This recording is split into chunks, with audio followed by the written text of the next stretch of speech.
Welcome back to the Shuffle Squad. Zach Lesage here. Today we're going to be covering over Dragapult EX with Charizard EX, a deck that we've seen see some traction over the summer, and now it's back. We see a lot with Prismatic evolutions, slowing down the format with cards like Budew. We're able to see some of these slower Stage 2 Pokemon EX decks, and some old returning favorites see success again.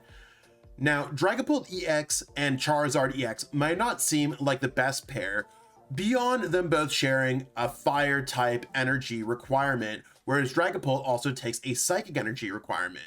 Well, this is where they kind of work together. We can use Charizard EX to accelerate energies with its Infernal Rain ability so that we can get 2 on the Charizard and 1 on a Dragapult. So whether or not we want to attack with Charizard or not, we do have a very powerful backup attacker that really complements Dragapult EX's strategy quite well. Phantom Dive is honestly a more powerful attack because it can draw multiple prize cards and really set up some cute plays when it comes down to Radiant Alakazam, and we can set up through using Budew to slow down our opponent. But if we run into something that just runs us over, like a rampant Raging Bolt that can just rip for enough energies to knock out our Dragapult EX, Charizard EX can get the response, whereas Dragapult EX caps at 200 if you haven't placed any damage counters with Phantom Dive before. In this build, we have a lot of really cool things that we can do, whether giving its more HP to our Pokemon with Hero's Cape. That can include a Budew to have that 130 HP Itchy Pollen, having a backup attacker with Charizard EX, accelerating energies with Charizard EX, sneaky damage counter placements with Dragapult EX, a draw engine built in with Drakloak, and of course, a whole assortment of supporters and item cards that really work to make this deck kind of blend together. Now, this idea isn't necessarily original to me. I believe I got this deck list off of X from Oscar Madsen, so go ahead and check them out there. They've been putting out some great content in the Prismatic Evolutions format, and I'm going to be covering over some of this deck list, the strategy we've kind of already gone over a little bit, and of course, gameplay. If you need any of the cards for this deck, check out our sponsors at Kayfabe Cards to get your physical cards. That's where I get all of my cards. And of course, we have ptcgostore.com. If you want to plug in any PTCG live codes, you can get them and craft whatever decks you want online by using your trade credits. I'm going to be covering over the gameplay now. Give this video a like, share, and subscribe. Let's jump into it. All right, so our opponent flipped a coin, and we're going to go ahead and we're not going to go first. So we want to just make sure that we're able to get out our Pokemon on our second turn by using cards that can search them out, right? And we also have access to Budew. This seems like a decent enough hands where we start with Dreepy, we have access to Budew if we want to, we have access to another Pokemon, and of course we have a supporter as well. So nothing crazy. I'd like to have an energy to at least retreat into any Budew if necessary, but we'll see exactly the way that our opponent's playing. Whatever deck that they're playing, I should say, and then decide how we want to approach, because we either want to go for more of a Dreepy strategy, maybe a Dreepy and Charizard strategy, or something of the sorts. And in this case, we're playing against Raging Bolts, something that Dreepy is not great against. So I think I want to go Budew into a Charizard kind of game plan, because it's hard for us to knock out Raging Bolt with Dragapult. So this allows us to take over as a Charizard based deck. Comparatively, where a Dragapult Dusknoir deck would struggle in this matchup from time to time. Now, certainly Raging Bolt players might make some mistakes along the way. It's hard to decide how you're benching everything, and sometimes you have to discard your Pokemon, but overall, we should be pretty good here to knock out our opponent's Raging Bolts pretty early on, and then just decide how we're gonna tackle the rest.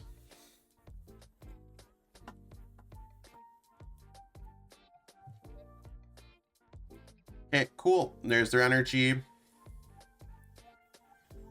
They're using the Pokegear first as well. No energies in the discard pile, so not entirely sure. They might have to go for a Burst Roar strategy here.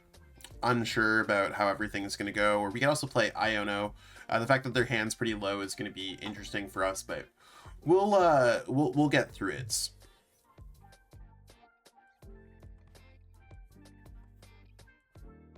And I don't know, I don't know what they're really waiting on. Maybe they thought that they ended their turn and they didn't. Interesting stuff here, right?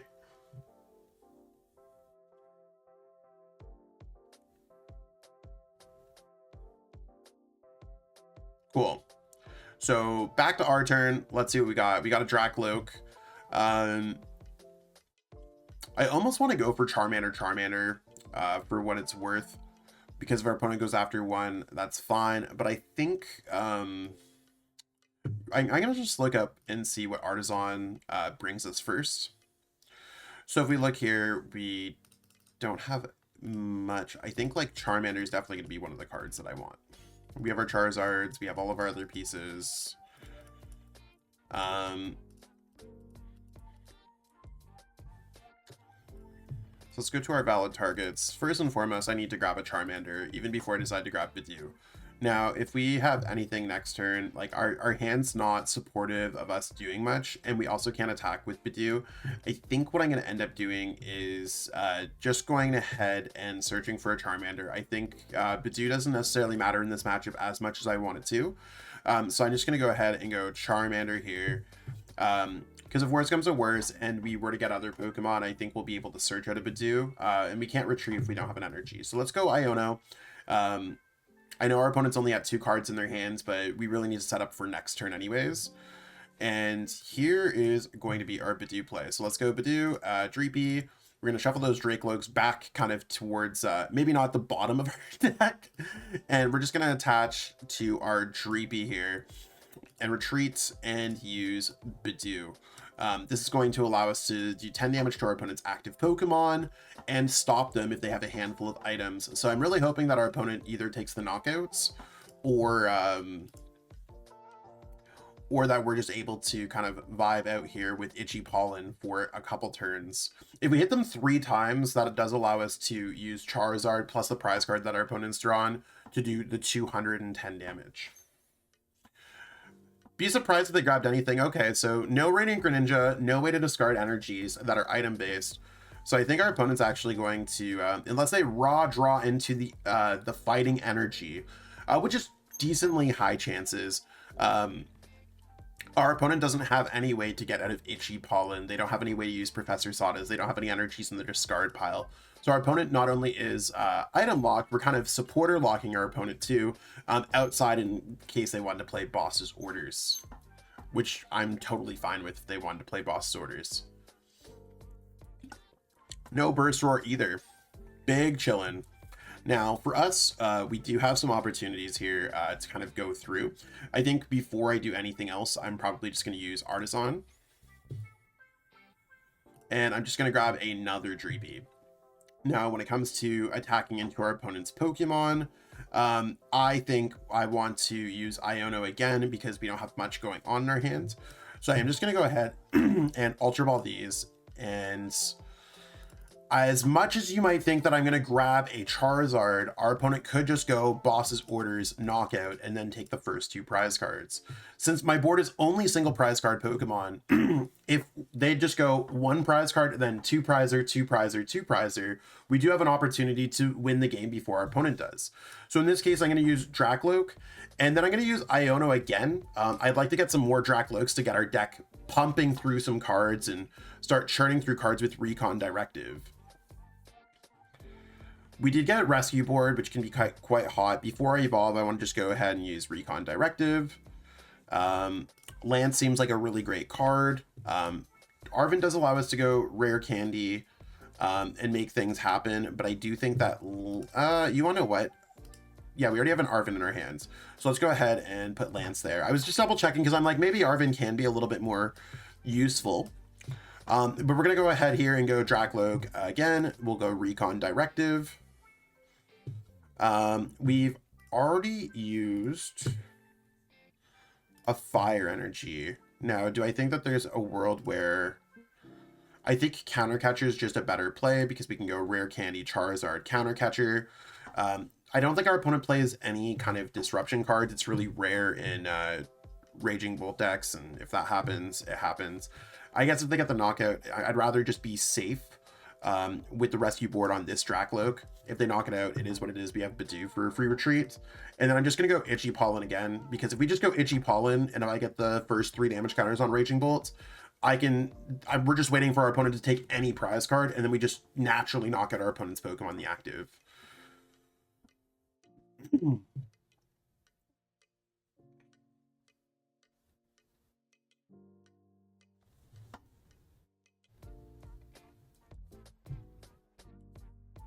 So there's our fighting energy. And I fully assume that our opponent's going to knock out our Budew here.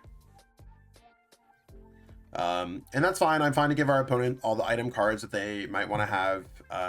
Their Tealmask Ogre Pawns probably going to attack into us as well. I wonder where our opponent's actually going to discard the energy off of. Sometimes they go after Raging Bolt. Sometimes they're going to go after a Tealmask. I think no matter what, unless our opponent does anything interesting here, I'm going to knock out the Tealmask that has the most energies if they decide to discard one off a Tealmask. Perfect. So glad that we kind of, our opponent didn't play any disruption cards, so we didn't have to attach the escape board, but I think the escape board there naturally gives us a Pokemon to send up active. And at this point, we can now go Rare Candy Charizard Counter Catcher. So let's go ahead and go Rare Candy. And I'm also, the other thing that I'm going to do is I'm going to grab the Forest Seal Stone. One thing that we do have prized is we have our Hero's Cape prize. I just want to double check our energy count here quick. We do have 2 fire energies there. So that's going to be a little bit difficult for us because we haven't attached an energy for our turn yet. But let's go ahead and grab these energies out of the deck because it quite honestly does not change too much. Let's go ahead and use Artisan here. Double check. I don't see a reason not to grab Dreepy. I guess I could put down something like Fezandipiti. You want to what? Let's just not grab anything, probably for the best. And let's go for Rare Candy Charizard. So a lot of the times you can use Artisan to kind of half check your deck, be like, yeah, I want to go through. Maybe I want to shuffle something up for Recon Directive, anything like that. We were going to shuffle with Charizard anyways. But we're going to go ahead and put these 2 fire energies onto Charizard. I would have maybe put Hero's Cape on it just so it couldn't get knocked out by a Tealmask Ogre Pawn. But that's not going to change anything this turn anyway. So let's go Counter Catcher up. Before I use Counter Catcher, actually, let's use Recon Directive. Let's see what we can get out of the deck. Charizard EX might be more interesting. Dragapult's also not a terrible choice either. Charizard probably is going to get the response kill a lot easier, so let's go for Charizard. We still need to find ways to get our energies out there, but we can figure that out with Buddy Poffin and all that good stuff. Super Rod can be quite good, but I want to go Energy Search first.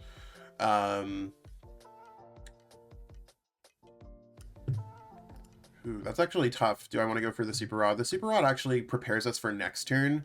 So yeah, if we just go double Charizard, that's probably fine. And we're going to go ahead here and go Counter Catcher, Counter Catchering up this since we are doing 210 damage. And we're going to retreat into this for free, and we are going to attack with the Burning Darkness. So it does put us in a little bit of a weird situation where we have to basically knock out a Tealmask. Our opponent likely is going to respond with a Tealmask, and then we have to figure out exactly what we're doing after that. But I think that there's enough kind of damage counters in play that we can kind of figure this out. And we're going to go Super Rod next turn. And all we need to do is, well, we're not going to go Super Rod at the beginning. We're going to go ahead and use Recon Directive, because we want to thin our deck of some of these things. We'll see exactly how our opponent, if they're able to get off the knockout with Myriad Leaf Shower. And then we'll decide after that. So right now we're just playing Charizard with Drakloak Engine instead of playing Pidgeot, which it traditionally would. And we have Budew in our deck to slow down our opponent a little bit here and there.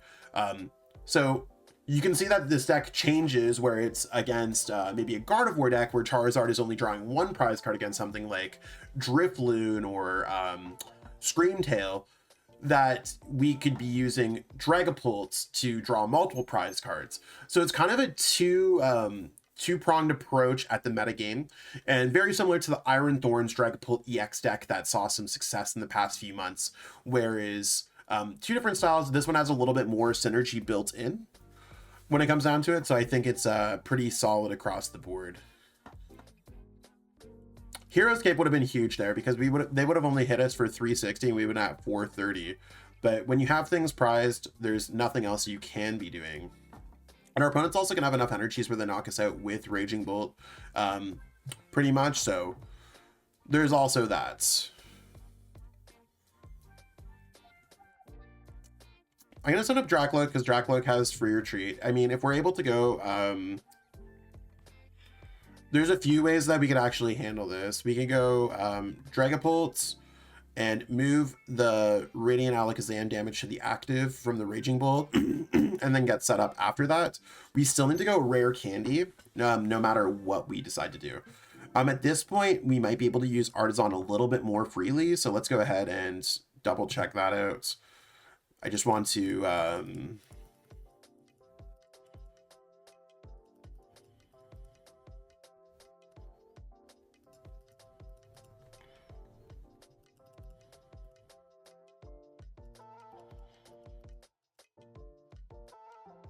I don't know if we need another Dreepy. So we're just going to leave that out there. Now, if we go Charmander, Fire, we only have the one other rare candy. I think what I want to do here first is I still need rare candy no matter what. And if I go rare candy Arven, I need another card. So I'm going to try to see what Recon Directive, what direction it can point me in. Because if I get the right cards, I might be able to kind of play around. Tera Orb does allow me to get Dragapults. I'm still one energy off since our opponent did take 2 prize cards last turn. I think I'm just going to go ahead and go Fezandipiti. Fezandipiti is going to allow us to draw more cards, so when in doubt, try to draw more cards with Fezandipiti first. And let's go ahead and flip the script. There's the Psychic Energy. We're only 1 card away from getting it. I mean, I guess we're still a little bit more than that, because we still need the Radiant Alakazam. Let's go Recon Directive again. See exactly what we can get here. And we did get Dragapults. So we can go Rare Candy Charizard, attack the active, and then we can move damage counters around. I think that actually works out because we're able to grab... I just want to... If we put back Fire, we need to go Fire, on our Pokemon. Or I guess we can go Fire, attach, Fire. That's cool. So when it comes down to going Super Rod, I can go Super Rod like this, go back and grab Radiant Alakazam, Fire, because I only need the 2, because I have another one in my hand. We can go ahead and put those there. We can go ahead and go Arven, search our deck for Rare Candy. We're just going to grab the other piece to just thin cards out of our deck. Rare Candy into Charizard. Because that's going to set up some of our damage counters for the rest of the game.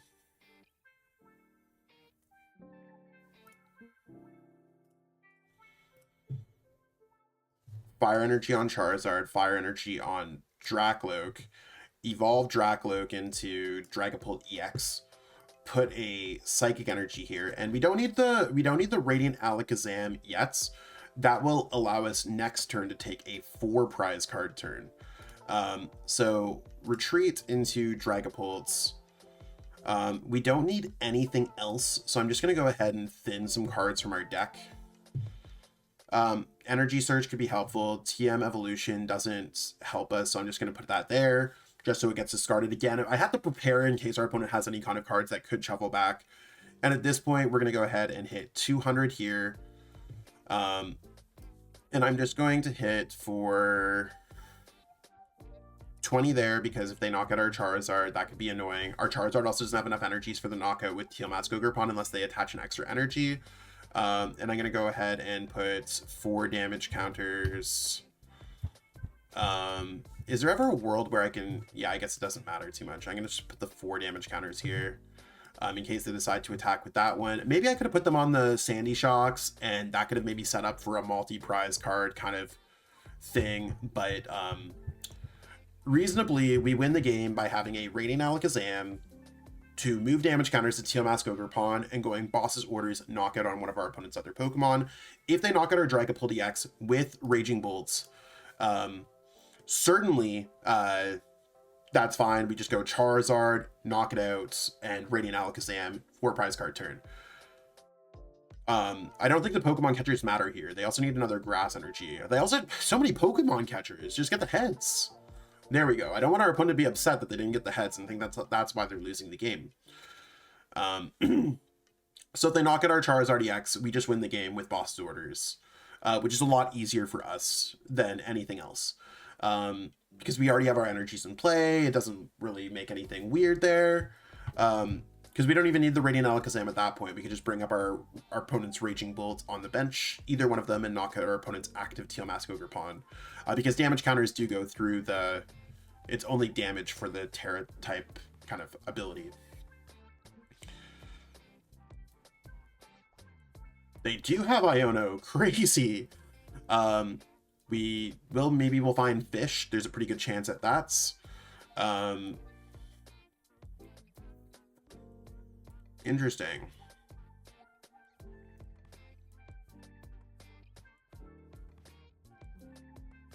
I can't remember if I play one or two counter catchers when it comes to this deck. We're just gonna briefly check here.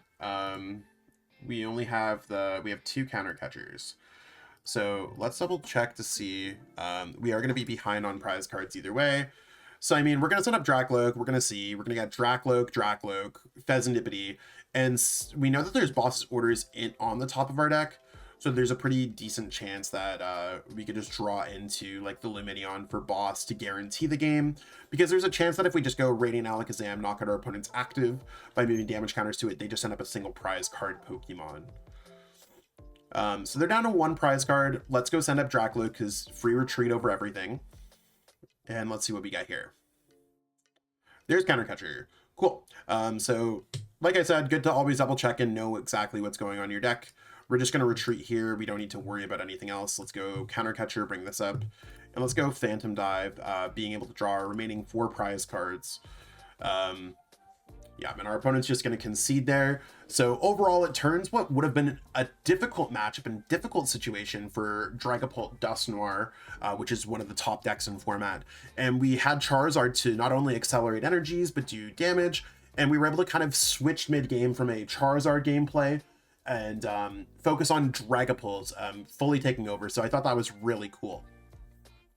This deck to me is not perfect. It's definitely like there's a lot of moving pieces, but that also means that there's a lot of opportunities to maybe outplay your opponent, have different kind of things going on in different situations.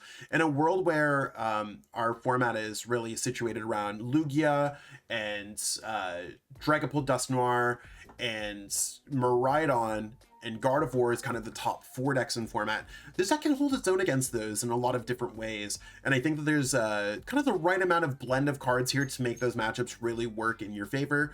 So it's worthwhile of a try. Again, if you need any of the cards for this deck, check out Kayfabe Cards, check out PTC Geo Store. And of course, if you're trying to learn anything more about the game of Pokemon, be sure to hit me up for some coaching at metafy.gg/@ZachLasage. Hope to catch up with y'all with more great content this week. Stay tuned because we're going to have our first major of the Prismatic evolutions outside of Asia in Merida, Mexico. So I'm really excited to see how that event turns out this weekend. I'll catch up with all y'all later. Peace out and have yourself a great one. Want to support the Shuffle Squad? Be sure to check out all of our sponsors in the description to pick up Pokemon TCG singles, sealed, and PTCG live codes.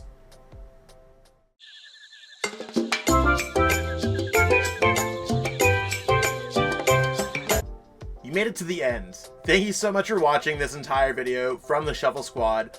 Honestly, from the bottom of our hearts, we appreciate each and every person that supports our content, watches what we have going on every single day, every single week, even from time to time, and continuously allows us to have a forum to project our creative content towards the Pokemon TCG community. So if you haven't already, be sure to give this video a like, subscribe to the channel, and even leave a comment to help boost the YouTube algorithm. That being said, we'll catch you with our next video. Thanks again. Take it easy.